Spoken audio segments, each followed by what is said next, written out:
The Story of Badi.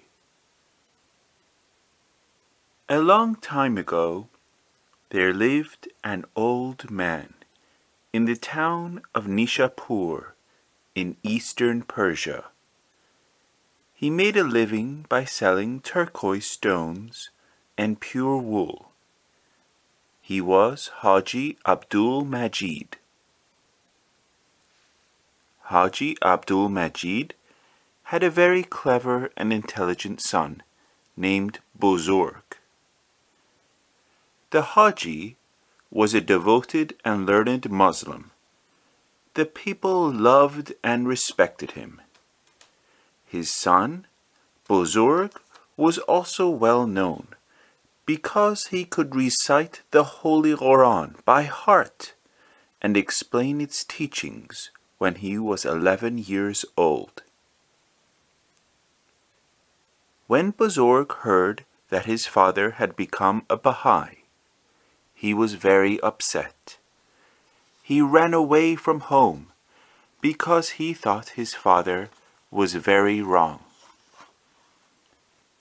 For a few years, he worked very hard to earn money to live on his own. He did not want to receive help from his father. But his father loved him. Whenever Baha'i travelers passed through the town, he would ask them to talk to his son about Baha'u'llah. Bozorg had a pure and kindly heart, and when he realized that Baha'u'llah was the promised one, he accepted him. From the time he became a follower, Bozorg had a great longing to visit Baha'u'llah. Baha'u'llah was in Akka, in the most great prison, and it was a very long and difficult journey.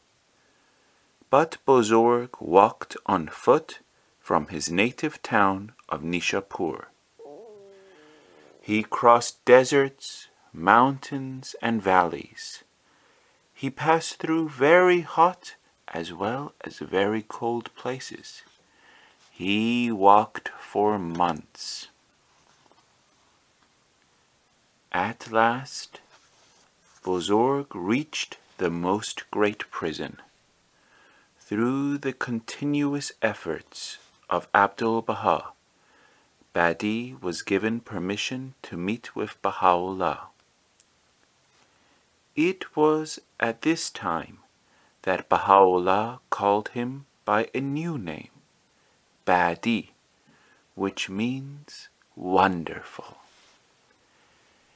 By this time, Baha'u'llah had written a long letter, a tablet, to the king of Persia. A very wise and brave person was needed to deliver this letter into the hand of the king himself. The task was very difficult and dangerous, since at that time the Baha'is were cruelly treated because of their new faith. Baha'u'llah gave this great task to Badi. Baha'u'llah told Badi that he should neither meet nor talk to anyone until his task was completed. So Badi took the letter and walked on foot the entire distance from Akka to Tehran. Badi was eager to fulfill every wish of his master. He went by a longer and more difficult route so that he would not meet anyone on the way. This long walk took him 4 months. On arriving in Tehran, Badi learned that the king had gone hunting to the north of the city. So Badi followed him to the hunting grounds. There he was stopped by the soldiers, who did not allow him to see the king. But Badi could not be stopped. He went and sat on a rock on a hill facing the king's lodge. For 3 days he fasted and sat there without moving. Finally the king's curiosity was aroused, and he ordered the soldiers to bring Badi to him. The soldiers brought Badi to the presence of the king. Badi took the letter of Baha'u'llah, kissed it, and after placing it on his forehead, he presented it to Nasruddin Shah, king of Persia.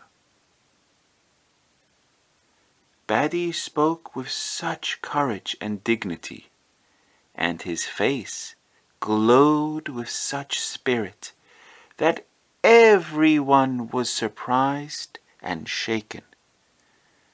They could not understand how such an ordinary youth could present himself in so great a manner in front of the king.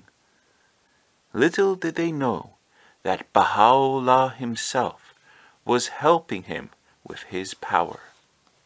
The people around the king thought that Badi was part of a plot to kill the king.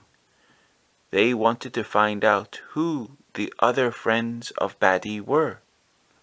Although Badi came alone, only to deliver the letter of Baha'u'llah, the soldiers caught him, took him to a prison, and fixed heavy chains on his hands and legs. The king's soldiers tortured him for 3 successive days to make him talk. They branded his body with red-hot irons, but the only word that he uttered was the name of Baha'u'llah. They tortured him more and poured molten lead on his body. Finally, they struck him on the head many times until he died. The soldiers carried his body away and covered him with the same white robe that he wore when he first met the king.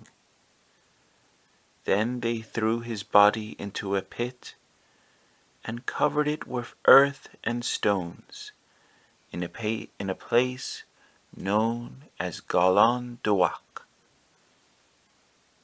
The beloved guardian in the book God Passes By tells how Baha'u'llah, for a space of 3 years, continued to extol the heroism of Badi in his writings.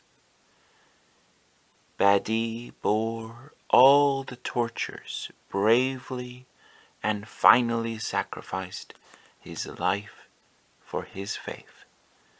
And today we can see how the message of love and unity taught by Baha'u'llah has spread all over the world.